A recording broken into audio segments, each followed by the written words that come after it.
They know you. I'm not gonna beg you to listen to me. You ain't got to worry about me Discretion is wasting no advised. more time on you. I don't remember asking you a goddamn Be nice to your sister. What I'm about to tell you will change the course of history. Some viewers may find the following video disturbing. Viewer discretion is advised. I'm not draining myself. And that's what y'all ass don't get, cause You're in the Matrix and you need to get out. Hi y'all, welcome back to the Matrix Study Hall. I am Ms. Oracle. Thanks for liking and subscribing, y'all. I really appreciate your support, y'all. We're almost at 100K. Can you believe that? It seemed like we just started just a little while ago and we're already at 100K. Yeah, I'm speaking into existence. So let's go ahead and get into this article. This is from the Standard and it reads, toddler died at nursery after being restrained and left unchecked for hours.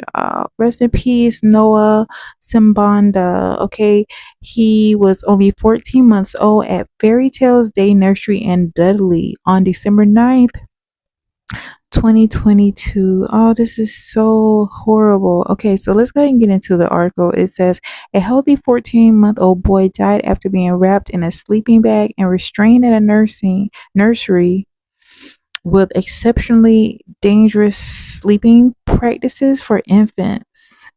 Okay, whoever did this is going to suffer, and it's going to be an extended suffering, y'all. Look, I'm just giving you what Holy Spirit is telling me right now. They're going to be suffering in a nursing home, and they're going to be tied down. They're going to be left in urine and fecal matter, and they're going to suffer. That's just what Holy Spirit told me to say right now. All right, let's go ahead and finish your article. Wolverhampton Crown Court was told Noah Simbanda went unchecked by staff for more than 2 hours after being put face down to sleep in an indoor teepee.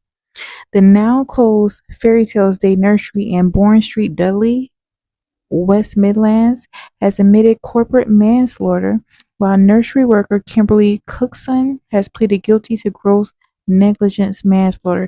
Victim impact statements were read to the court by junior prosecution counsel Daniel Cordy during a sentencing hearing on Thursday. In the statement, Noah's mother, Mossy, described his birth as a prayer answered and spoke of how he had brought a calmness to her life.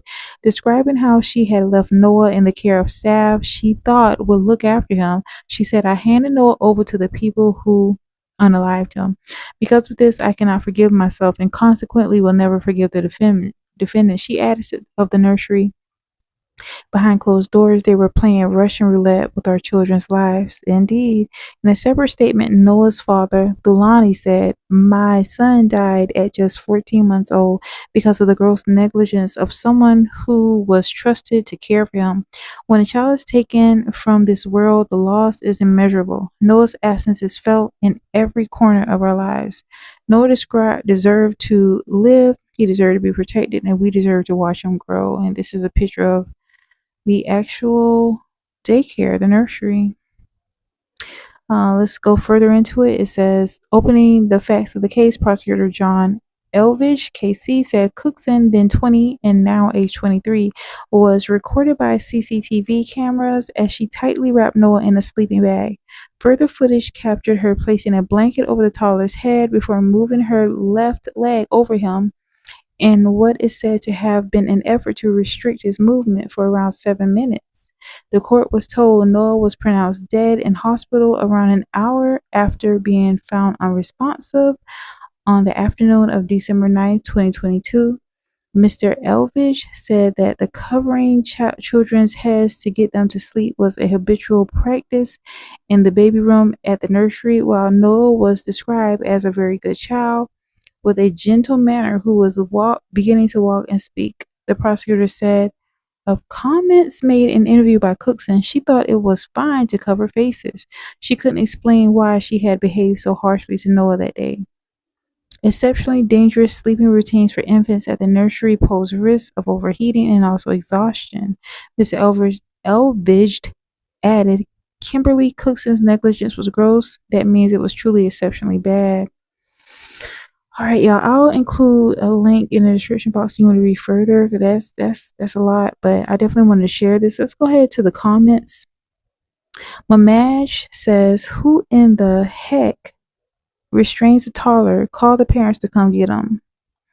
Cleo Jones from Roanoke, Virginia says, "R.I.P. Sweet Baby, sending prayers to the family and friends."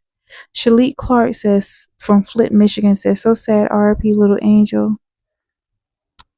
Stephen Sikanofi from New York, New York says, "WTF." That's all I have for now, but I do want to add that y'all gotta be careful, be really safe out here, and